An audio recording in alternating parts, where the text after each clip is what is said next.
안녕하십니까. 건강한 담소 주치의 소화기내과 김동준입니다.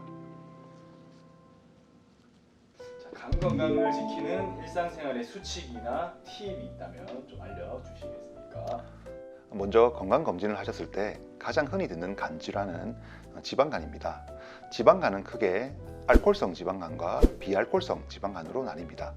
알코올성 지방간은 음주가 원인이기 때문에 예방과 치료를 위해서는 술을 줄이는 것이 가장 중요하겠습니다. 비알코올성 지방간은 원인이 술이 아니고 주로 운동 부족이나 탄수화물 섭취가 원인이 되겠습니다. 따라서 비알코올성 지방간의 예방과 치료를 위해서는 저탄수화물 식이가 매우 중요합니다. 탄수화물에는 과일, 빵, 과자, 밥 등이 있습니다. 따라서 지방간을 예방하기 위해서는 이러한 음식을 줄이는 게 중요합니다. 흔히들 과일은 무조건 몸에 좋다고 생각하시는데요. 사실 과일은 비타민 공급으로는 매우 좋은 음식이 맞지만은 과당을 포함하고 있기 때문에 지방간에는 전혀 도움이 되지 않습니다. 따라서 지방간의 예방과 치료를 위해서는 과일보다는 야채를 드시는 것이 좋겠습니다. 그리고 또 건강검진을 했을 때 비형간염이나 시형간염에 대한 얘기를 들을 수 있는데요. 비형간염이랑 시형간염 모두 간경화, 간암과 매우 연관이 있는 질환이기 때문에 만약 비형간염이나 시형간염 의심 혹은 진단을 받았을 경우에는 반드시 의사와 상의하는 것이 좋겠습니다. 비형간염 같은 경우는 반드시 정기적으로 혈액검사와 초음파를 해서 간경화, 간암에 대한 빠른 진단이 중요하겠고요. 시형간염 같은 경우는 만약 진단됐을 경우에 약물 치료를 하시면 완치가 가능하기 때문에 의심될 경우에는 바로 의사와 상의하셔서 확진 검사를 받아보는 것이 좋겠습니다. 일상생활에서 접촉했을 때 감염이 될 수 있나요? 비형간염과 시형간염은 모두 혈액을 통해 전파되는 질환입니다.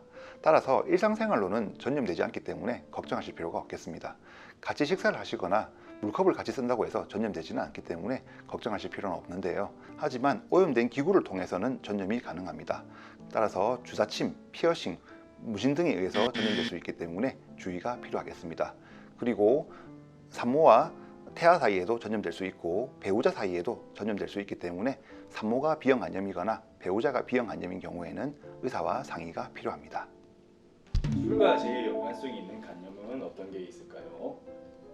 술과 가장 연관이 깊은 간염은 알코올성 간염입니다. 남성의 경우 하루에 20에서 40g, 여성의 경우 10에서 20g 이상의 알코올을 섭취할 경우에는 알코올성 간염 및 알코올성 간경화 위험이 급격히 증가합니다. 이것을 소주로 환산하게 되면 남성의 경우 일주일에 소주 3병 이상, 여성의 경우 소주 2병 이상을 드실 경우 알코올성 간염, 간경화 위험이 매우 증가하게 됩니다. 따라서 음주는 일주일에 2번 이하, 1병 이하로 하시는 것이 가장 좋겠습니다. 지금까지 건강한 담소 주치의 소화기내과 김동준이었습니다. 감사합니다.